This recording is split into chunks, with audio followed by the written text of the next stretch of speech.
টান দা হাতটার ছিঁড়া ফেলাইছে, টান দা ছিঁড়া ফেলাইছে। প্রেম কাকে বলে রে? টান দা হাতটা ছিঁড়া, বাম হাতের মধ্যে তলোয়ারটা লইয়া যখন যুদ্ধ শুরু করে দিল, বিয়াদবরা তারে ছাড়ে নাই। বাম হাতের মধ্যে একটা আঘাত কইরা দেহ থেকে হাতটারে আলাদা কইরা দিল। এরপরে দুই হাত নাই, কি করব? তলোয়ারটা পড়ে গেছে।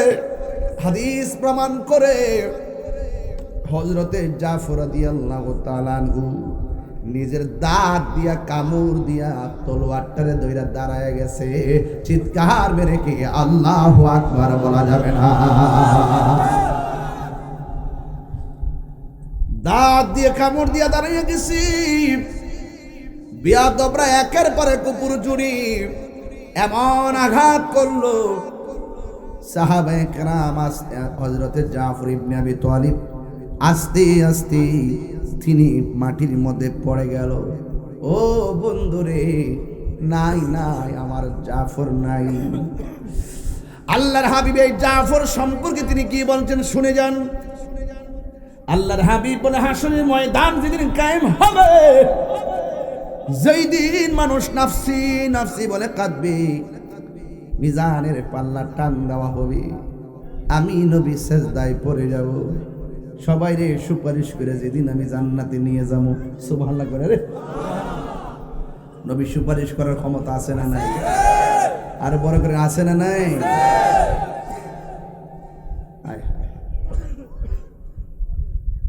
আল্লাহর হাবিব বলেন, যেই দিন মানুষ নাফসি নাফসি বলে কাঁদবে, নিজের গামে নিজেরা সাঁতার কাটবে, ওই কঠিন মুসিবতের সময় আমি নবী থাকবো সামনে, আমার পিছনে থাকবে আমার উম্মতেরা, এর পিছনে থাকবে অন্যান্য নবীরা, নবীর উম্মতেরা। আমি যখন সবাই নিয়ে রওনা দেব, আমার সব উম্মত অন্যান্য নবীগণ নবীর উম্মতের মাথার উপর দিয়া একটা মানুষ, সবাই হেঁটে হেঁটে জান্নাতে যাবে, আর একটা মানুষ ওই দুই হাতের মধ্যে দুইটা নূরের ডানা লাগাইয়া দিবে, আর তিনি উপর দিক দিয়ে উড়ে উড়ে জান্নাতে যাবে।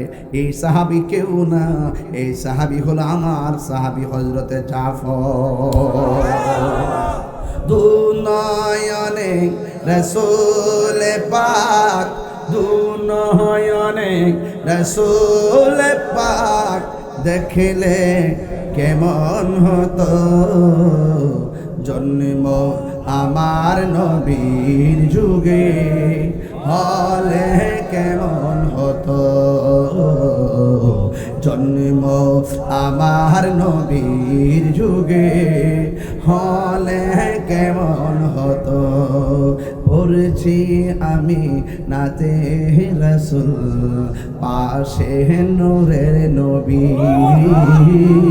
নাতে রাসূল শুনে নবী দিলেন মুচকি হাসি।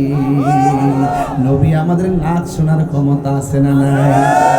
নবী আমাদেরকে দেখার ক্ষমতা আছে না নাই? এই ভাবার পার গুরুস্থানে লাশটা নামাইলে প্রত্যেকটার কবরে কবরে আমার নবী সশরীরে থাকার ক্ষমতা আছে না নাই? জন্ম আমার নবীর যুগে হল, সবাই ঘত, জন্ম আমার নবীর যুগে হলে কেমন হতো, দুনয়নে রাসূল পাক,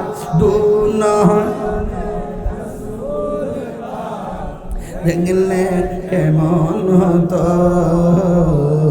জন্ম আমার নবীর যুগে হলে কেমন হতো,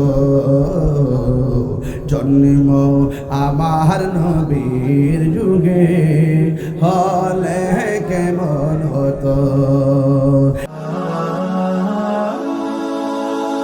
Birampur HD media, the Islamic YouTube channel. ওই শুধুমাত্র সাহাবারা এই নবীকে ভালোবাসে নাই, সাহাবাদের তারিফ আমার নবী নিজে করেছেন। সুবহানাল্লাহ কেন? আয় হায় রে,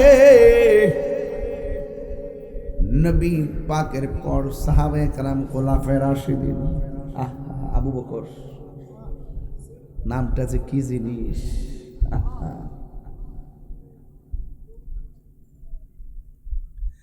হযরত আম্মা জান আয়েশা সিদ্দিকা রাদিয়াল্লাহু তাআলা আনহা হযরত আবু বকর সিদ্দিক রাদিয়াল্লাহু তাআলা আনহুকে প্রশ্ন করেন, ও আব্বা জান, আপনি নবীর পিছনে নামাজ পড়েন, নবীর সঙ্গে ইতিকাফ করেন, নবীর সঙ্গে আপনি ইফতার করেন, ও আব্বা জান, আকাশের মধ্যে যে তারকাগুলো আছে, এই তারকা সমান সওয়াব কার হবে? সুবহানাল্লাহ। এই প্রশ্নটা যুবক ভাইয়েরা আমার নবী পাকের কাছে এই কথাটা একদিন অবগত করানো হলো। আয়েশা সিদ্দিকা রাদিয়াল্লাহু তাআলা আনহাকে প্রশ্ন করলেন, ও আয়েশা, আসমানে তারকা সমান এই পরিমাণ সওয়াব হযরত ওমরের হবে? আয়েশা সিদ্দিকা আমার নবী পাকের সামনে চোখের পানি ফেলে কান্না করলেন। কয়, কাঁদো কেন? ইয়া রাসূলুল্লাহ, আমার বাবার সামনে প্রশ্নটা উত্থাপন করলাম, আপনার সামনেও করলাম। আমি মনে করেছিলাম আপনি বুঝে আমার বাবার কথা বলবেন। আল্লাহর হাবিব ডাক দিয়া বলে, আয়েশা রে, না না, আকাশের তারকা সমান কেন? হে তোমার বাবার এক রাতের ইবাদত আকাশের তারকার চাইতে আরো বেশি হবে। আল্লাহু আকবার কর না কেন? ওই সাহাবাদেরকে মহব্বত করা লাগবে, অবশ্যই মহব্বত করা লাগবে। আমার নবী, আপনার নবী বলেছেন, মান সাব্বা নাবিয়ান ফাকতুলুহু, যারা আমি নবীকে গালি দেয়, যে ব্যক্তি আমার নবীকে গালি দিবে তাকে হত্যা করা লাগবে। আর যারা সাহাবায়ে কেরামকে গালি দিবে তাকে ফাদরিবুহু, তাকে আঘাত করা লাগবে। ঠিক আছে নি বাজি? ঠিক আছে তো আমার হাদিসগুলো? হঠাৎ করে বেশি দিছেন না, আগে জানালে ফিরাউন যায়। হ্যাঁ, অন্ত হঠাৎ করে দিছি। ফাদরিবুহু একবার হাদিসের 12 দরাবা ইয়াদরিব, প্রহার করা। হ্যাঁ, বেশি ফাদরি ফাস না, গালি দিব সাথে সাথে লাগাই দে, দেরি করিস না পাগলা। সাহাবা কেরাম গালি দিব, নবীর গালি দিব, সাথে সাথে বাড়াই দে। কথা কন না কেন? আমরা মানে তো চিন্তা করে এটা আমার সামনে গালি দিয়ে জুতা থাপ্পড় মারতে হবে। আজকে সারাদিন ছিলাম ঢাকা, রাত্রে মাহফিল করে দৌড়ায় গেছি, সারাদিন ঘুমাই নাই। সকাল 10টায় ঢুকছি, 4টার পরে মিটিংতে বেরিয়েছি। ওদিন বিলম্বে আমাদের জেলা কমিটি হবে। হ্যাঁ, যত কমিটি আছে সব কিন্তু আমরা এক এখন, ঠিক না? সুন্দর করে আপনারা মিলেমিশে করবেন কমিটিগুলো, যেন কোনো ধরনের পদ পদবি নিয়ে কোনো ঠেলাঠেলি না হয়। আমরা ঐক্যবদ্ধ হয়েছি, একটু বোঝেন নাই, একটু এক হয়েছি। এবার ভাইজান, আমরা যে এক হয়েছি, মোটামুটি কি রাজনৈতিকভাবে প্রভাব পড়ছে না মনে করেন? যদি এটা যদি আমরা 8টা মাস চিন্তা করে নামতে পারতাম, তো এটা তো ঘাটে ঘাটে ঘাট খাওয়াই দিলাম ইনশাআল্লাহ। চুরি করার সুযোগ দিলাম নইলে, কথা কোন ঠিক না বেঠে?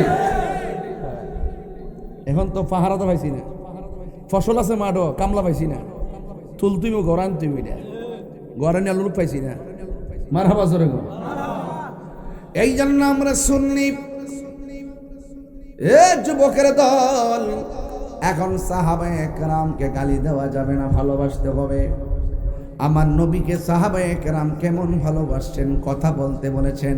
নবীর প্রতি সাহাবায়ে কেরামদের প্রেম কেমন?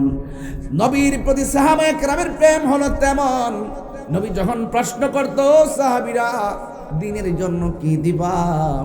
কয় ঘরের সম্পদ সব দিয়া দিমু। যদি কইতো এরপরে কি দিবা? কয় প্রয়োজনে হকের জন্য, দিনের জন্য জীবনটা দিয়ে দিব। আমরা তো বাজান এখন ঘামই জড়াইতে চাই না। এই যে 2টা বছর গেল, ডরা কেউ কতই গো না, ডরায়, ভয় পায়। থমকে গেলে শেষ, রুখে দাঁড়িয়ে যান তবেই বাংলাদেশ। আমাকে রাষ্ট্রপক্ষ থেকে ডাকা হয়েছে, আমি যাই নাই। আমি যাবো কেন? আমার উপর আর 19টা টেবিল আছে, হেরারে নিতে তারপরে আমি যাবো। আমার গোপনে বান্ডেল দিলে আমি নিতে লড়াইলাম। হ্যাঁ, কত ডাহা ডাকছে এবার লাগা, এটা আমি নাই। আমি বুলেটের মতো কথা বলি, আমি পরিষ্কার কথা বলছি। সাহাবায়ে কেরামকে গালি দিবে। আমাদের দেশে বহুত ইসলাম নাম আছে যারা সাহাবাকে গালি দেয়, আছে কিনা কোনা কেন? যারা জান্নাতের টিকিট বেছে, এদের বাপ দাদারা সাহাবায়ে কেরামকে গালি দিছে। অনেকে বলে যে ধর্ম নিয়ে আমরা বাড়াবাড়ি করে, রাখ বেটা, তোর বাপ কি কইছে শোনস নাই?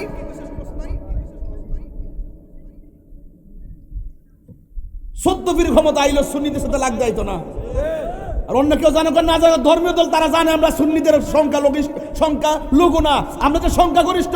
রাজনীতির আর বিদ্রা না জানো, কিন্তু ধর্মীয় দল বাংলাদেশে যারা আছে তারা ভালো করে জানে আমরা এই দেশে বেশি আশা প্রাণী না। কথা বলেন ঠিক কিনা? আল্লাহু আকবার, ইয়া রাসূলুল্লাহ, জিন্দাবাদ জিন্দাবাদ। এ ফরিদ ভাই, কথা কি ঠিক আছে কিনা? কথা নেই, এরা জানে বালা করে আমরা এই দেশে সংখ্যাগরিষ্ঠ, এই দেশে 65% মানুষ যে কোনো সেক্টরে যেমন লোক পাবেন সুন্নি, কিন্তু দেখা গেল আমরা রাজপথে গাড়ি ভাঙতে পারি না দেখা, আগুন লাগাইতে পারি না দেখা, হুঙ্কার দিতে পারি না দেখা, মানুষ মারতে পারি না দেখা, রাষ্ট্রযন্ত্রের কাছে গুরুত্ব নাই। আজকে যারা মানুষ মারার মানুষ হত্যা করে, দেশকে অস্থির করে, তাদেরকে মূল্যায়ন দেয়। কথা ঠিক না?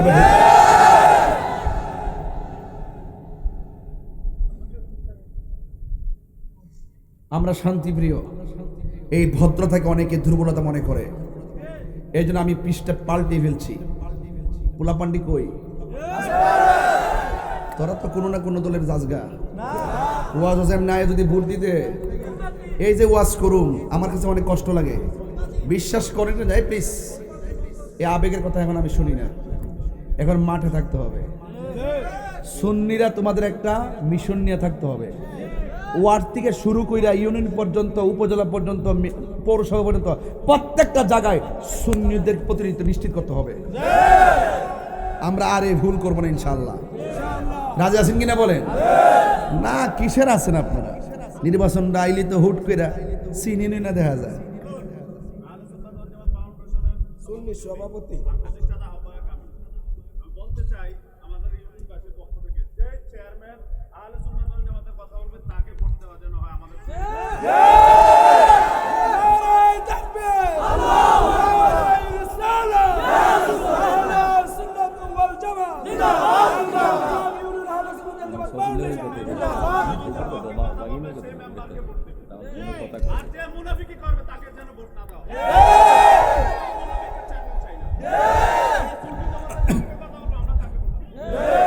ঠিক আছে, শুনেন একটা কথা বলি।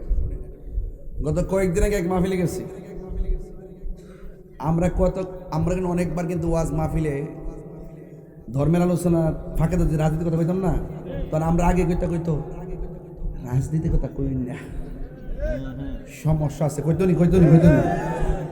আমার ওই দিন ধরছে এইভাবে, ধরার পর আমি উত্তরটা কি দিছি জানেননি?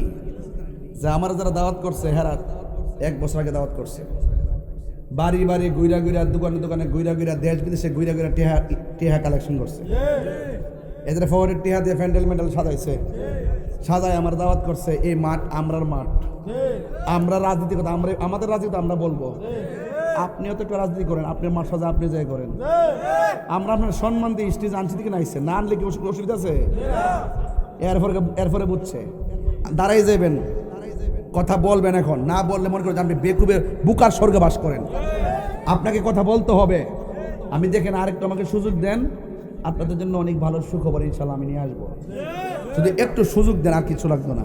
শুধু সিদ্ধান্তটা নেন যে আমরা সুন্নিরা এক থাকবো, যেদিকে যাবো একদিকে যাবো।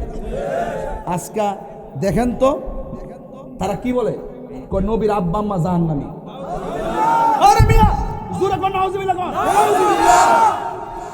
আবার নবীর আব্বা আম্মার আছে জাহান্নামী ক, সে আবার আমাদের দেশের বর্তমান প্রধানমন্ত্রী মাথার উপরে দোয়া করে দেয়। দেশটা কি পাগলের মগের মূল্য হয়ে গেছে গা? দুশমনের রাসূল যারা যে ব্যক্তি নবীর আব্বা আম্মা সম্পর্কে তার ওয়াকিফাল নাই, সে আমাদের রাষ্ট্রতন্ত্রের গুরুত্বপূর্ণ জায়গায় মাথা হাত দিয়ে আশীর্বাদ করে। আমি পরিষ্কার ভাষা বলে দিছি, সবার আশীর্বাদ দিতে চায়েন না, এই আশীর্বাদ কিন্তু অভিশাপ হয়ে যাবে।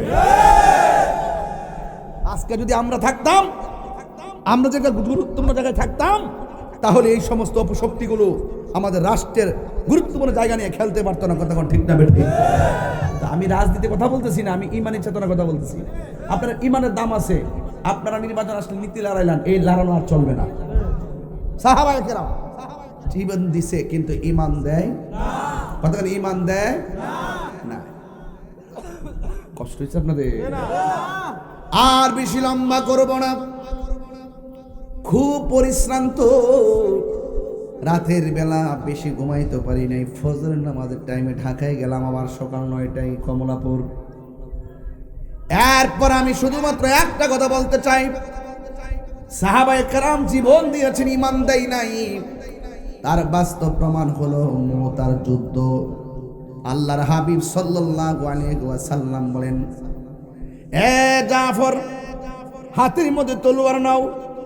হে আব্দুল্লাহ ইবনে ওমর, আব্দুল্লাহ ইবনে রাওয়াহা, হাতের মধ্যে তলোয়ার নাও। এমন ভাবে যায়েদ ইবনে হারেসা, এইভাবে তিনজনের হাতের মধ্যে তলোয়ার দিয়ে বললেন, আমি নবী হুকুম দিলাম, তুমি যুদ্ধের ময়দানে চলে যাও। একজন যার যে নামের সিরিয়াল না বলছে, একজনের পরে একজন তলোয়ারটা হাতে নিবাও। এমন ভাবে তারা যুদ্ধের ময়দানে চলে গেল। যাওয়ার পরে নবী যার হাতে তলোয়ারটার পতাকাটা দিয়েছে, ইতিহাস প্রমাণ করে, হাদিস মুবারক প্রমাণ করে, যুদ্ধের ময়দানে সে যুদ্ধ করতে করতে ওই সাহাবীটাই প্রথম শহীদ হয়ে গেছে। এর দ্বারা প্রমাণ হয় আমার নবী গায়েবের খবর দেনেওয়ালা। বিশ্বাস হয়নি আপনাদের? হ্যাঁ, বিশ্বাস হয়নি? এরপরে আল্লাহর হাবিব সাল্লাল্লাহু তাআলা আলাইহি ওয়াসাল্লাম দ্বিতীয় নম্বরে যাকে বলেছেন, প্রমাণ করে হাদিস মুবারক, তিনি শহীদ হয়ে গেছেন। আরেকজন সাহাবী, যার নাম হলো জাফর, বড় বীরত্বের সাথে যুদ্ধ শুরু করলেন রে বাবা। এমন ভাবে যুদ্ধ শুরু করলেন, ডানের কাফের আসলো তার সঙ্গে পারে না, বামে আসলো পারে না, পিছন দিকেও পারে না, সামনে পারে না, চতুর্দিক দিয়ে তারা আক্রমণ করলো।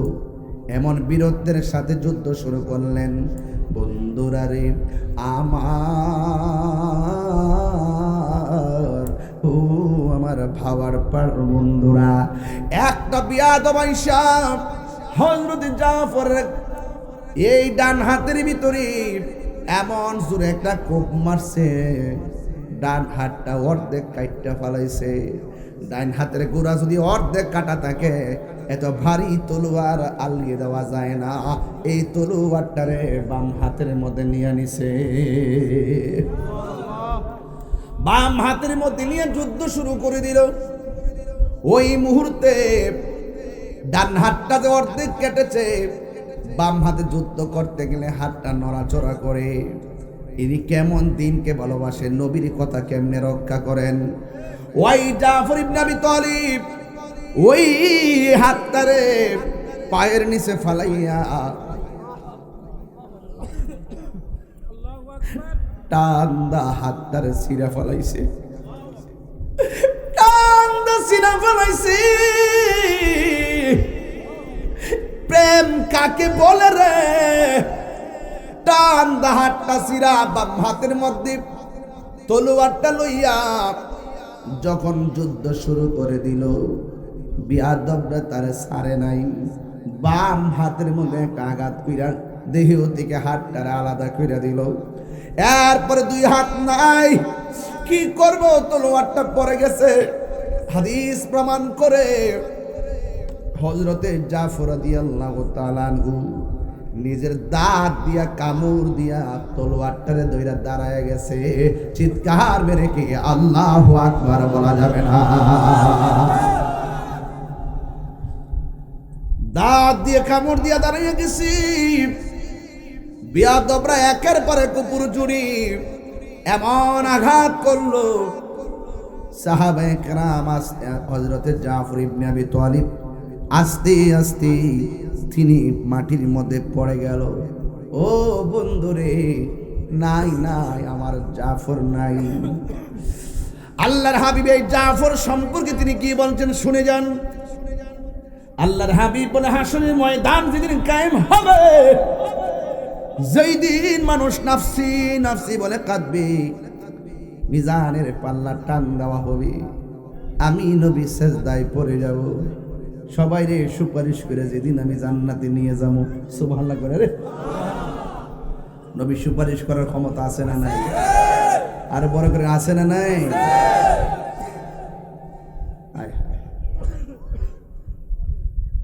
আল্লাহর হাবিব বলেন, যেই দিন মানুষ নাফসি নাফসি বলে কাঁদবে, নিজের গামে নিজেরা সাঁতার কাটবে, ওই কঠিন মুসিবতের সময় আমি নবী থাকবো সামনে, আমার পিছনে থাকবে আমার উম্মতেরা, এর পিছনে থাকবে অন্যান্য নবীরা, নবীর উম্মতেরা। আমি যখন সবাই নিয়ে রওনা দেব, আমার সব উম্মত অন্যান্য নবীগণ নবীর উম্মতের মাথার উপর দিয়া একটা মানুষ, সবাই হেঁটে হেঁটে জান্নাতে যাবে, আর একটা মানুষ ওই দুই হাতের মধ্যে দুইটা নূরের ডানা লাগাইয়া দিবে, আর তিনি উপর দিক দিয়ে উড়ে উড়ে জান্নাতে যাবে। এই সাহাবী কেউ না, এই সাহাবী হলো আমার সাহাবী হযরতে জাফর।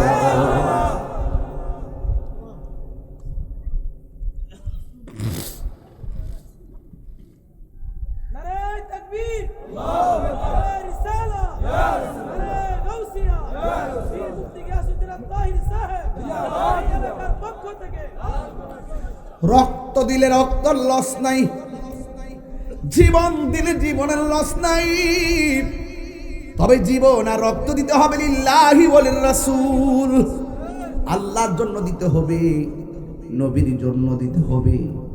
এবার ওই সাহাবী দুনিয়া থেকে বিদায় হয়ে গেল, এরপরে তলোয়ারটা একটা সাহাবীর হাতের মধ্যে নিলেন, যাকে বলা হয় সাইফুন মিন সুয়ুফিল্লাহ, যাকে আল্লাহর তরবারি সমূহের মধ্যে একটা তরবারি বলা হয়, যার নাম হলো হযরতে খালিদ ইবনে ওয়ালিদ।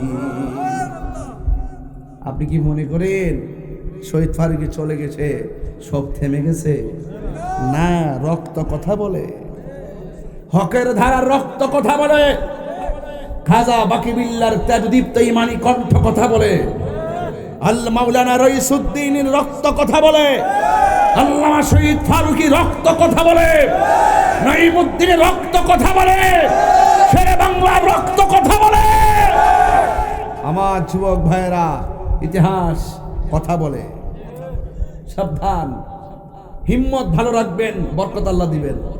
কিচ্ছু নাই, গরিব না, যার ভিতরে নবী আছে সে হলো সবচেয়ে বড় ধনী। আমাদের ভিতরে আমাদের টাকা কম হতে পারে, আমাদের চেহারা জীর্ণ শীর্ণ নগণ্য হতে পারে, কিন্তু সুন্নিদের বুক ভরা নবীর ভালোবাসা আছে, আছে কিনা বলেন? আমরা ভীত নয়, শঙ্কিত নয়, আমরা দুর্বল নয়, আমরা এতিম নয়, আমাদের সাথে আছেন দু জাহানের বাদশা, আছে কিনা বলেন? এরপরে হযরতে খালিদ ইবনে ওয়ালিদ হাতের মধ্যে তলোয়ারটা নিয়েছে, নিয়ে তিনি এমন ভাবে যুদ্ধ শুরু করে দিলেন। সবাই আমার সাথে একটা টান দেন না, বন্ধুরা রে আমার, ও আমার যুবক ভাইরাও, এই আমার ভাওয়ার পাড়ের বন্ধুরা গো, কি ভাষাই বলবো। এবার হযরতে খালিদ ইবনে ওয়ালিদ হাতের মধ্যে তলোয়ারটা নিলেন, মনে হয় যেন 3 সাহাবী শহীদ হয়েছে, 3 সাহাবীর শক্তি যেন খালিদের শরীরে এসে গেছে। জোরে জোরে কি সুবহানাল্লাহ বলা যাবে না? 3 সাহাবীর রক্ত শক্তিতে পরিণত হয়ে গেছে, সুখ শক্তিতে পরিণত হয়ে গেছে।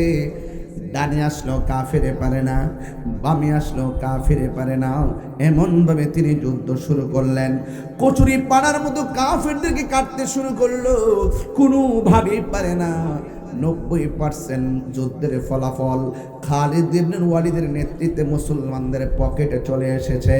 যুদ্ধের বিদায়ী বেলা একটা ঘটনা ঘটে গেছে, এই ঘটনাটা শুনলেই দেখবেন নবীর শান বুঝবেন। ইন দি মিন টাইমে আমার নবী, আপনার নবীর সাহাবী হযরতে খালিদ ইবনে ওয়ালিদ 90% যখন যুদ্ধের ফলাফল মুসলমানদের পকেটে চলে আসলো, আসার পর হঠাৎ কইরা খালিদ ইবনে ওয়ালিদ পিছন দিক দিয়ে পলাইতে শুরু করলো। পিছন দিক যাইতে শুরু করলেন। এবার অন্যান্য সাহাবীরা ডাক দিয়া বলে, ও খালিদ, ও খালিদ ইবনুল ওয়ালিদ, আপনার মাধ্যমে আমরা যুদ্ধের জয়ের স্বপ্ন দেখলাম, হঠাৎ করে কেন আপনি পিছায় যাইতেছেন? খালিদ ইবনুল ওয়ালিদ বলে, ও নবীর সাহাবীরা, আমি কেন পিছায় যাইতেছি জানো নি? আমার মাথার ভিতরে একটা হেলমেট ছিল, এই হেলমেটটা কোথায় জানে পড়ে গেছে। এই হেলমেটটা না থাকলে আমি গায়ের মধ্যে শক্তি পাই না। আল্লাহু আকবার বলে কেন? প্রাণ দয়াল রে, আর পরীক্ষার সময় নাই, করো জোরে ক্ষমা চাই, শেষের খেয়া না নিলাই আমারে, আমার দিন কি এমনি যাবে, লোকে তোমায় কি বলিবে, আমার দিন কি এমনি যাবে, লোকে তোমায় কি বলিবে। আরে না না, আমার দিন কি এমনি যাবে, লোকে তোমায় কি বলিবে, এ দুঃখ রইল তাহিরির অন্তরে, প্রাণ দয়াল রে, সন্ধ্যা হইল ডাকে দিলে না মরে। আল্লাহ আকবার না কেন? ও শানটান দিছি কি খারাপ লাগতেছে? হ্যাঁ, এগুলো এই এলাকাতে চলে না, এগুলা কেউ চলে না। প্রাণ দয়াল রে, গৃহস্থরা দলে দলে হাঁস মুরগি কতই পালে, সন্ধ্যা হলে ডাক দিয়া লয় ঘরে, যার যত পালিত ছিল সকল রে তো ঘরে নিল, যার যত পালিত ছিল সকল রে তো ঘরে নিল, আমি একা রইলাম অন্ধকারে, প্রাণ দয়াল রে, সন্ধ্যা হইল ডাক দিলে না মোরে, দয়ার মালিককে সন্ধ্যা হইল ডাক দিলে না মোরে, প্রাণ দয়াল রে, সন্ধ্যা হইল ডাকি দিলে না মোরে। আল্লাহু আকবার। যুবক বলে, আমার এখনই সময় নবীর পক্ষে রুখে দাঁড়ানো, নবীর পক্ষে কথা বলা, নবীর বিরুদ্ধবাদীদের বিরুদ্ধে তুমি রুখে দাঁড়াতে হবে। যৌবন যার, যুদ্ধে যাওয়ার সময় তার। এবার খালিদ বিন ওয়ালিদ হাতের মধ্যে তলোয়ার নিয়ে দাঁড়ায় গেছে। এরপরে আমার মাথার হেলমেটটা কোথায় যেন পড়ে গেছে। এবার নবীর সাহাবীরা ডাক দিয়ে কয়, হ্যাঁ খালিদ বিন ওয়ালিদ, আমরা যুদ্ধের মধ্যে বিজয় হইয়া যাইতেছি, আপনি কেন পিছন দিক দিয়ে পলায়ন করতেছেন, হটে গেলেন? আমরা তো বিজয়ের মাঠটা হাত ছাড়া হইয়া যাইতেছে, ভাই তোমরা বুঝবো না, আমি খালেদের গায়ের মধ্যে কোনো জোর নাই, আমার সব জোর হলো আমার হেলমেটের ভিতরে। জোরে জোরে কি আল্লাহু আকবার বলা যাবে না? হে আমার আশিকি জাকিরিন মুহিবিন বাবা হাজিরারি,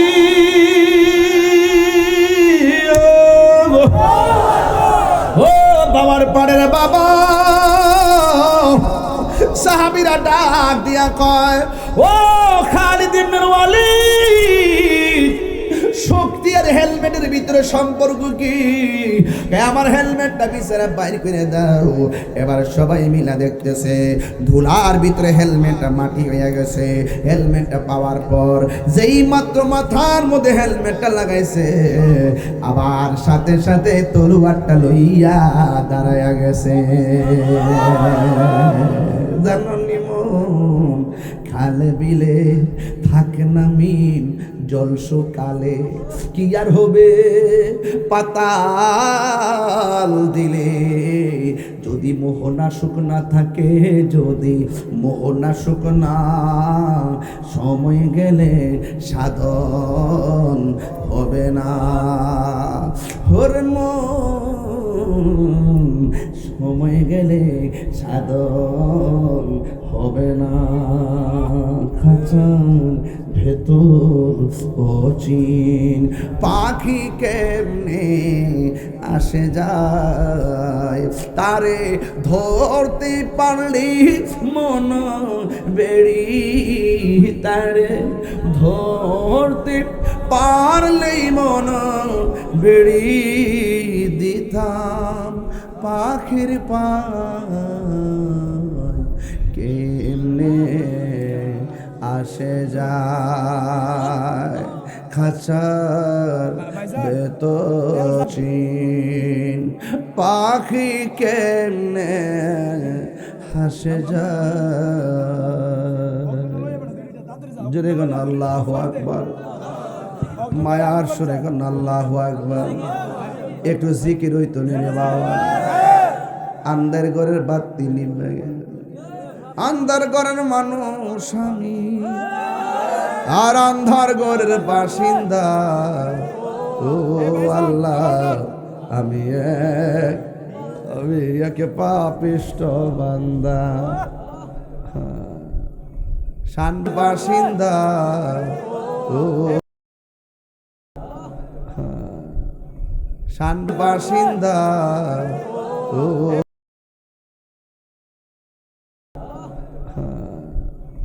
শান বাসিন্দা ও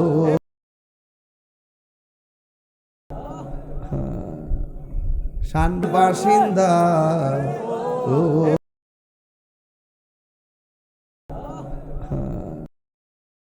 বাসিন্দা ও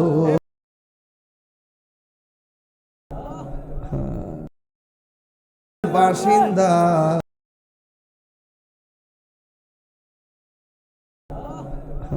বাসিন্দা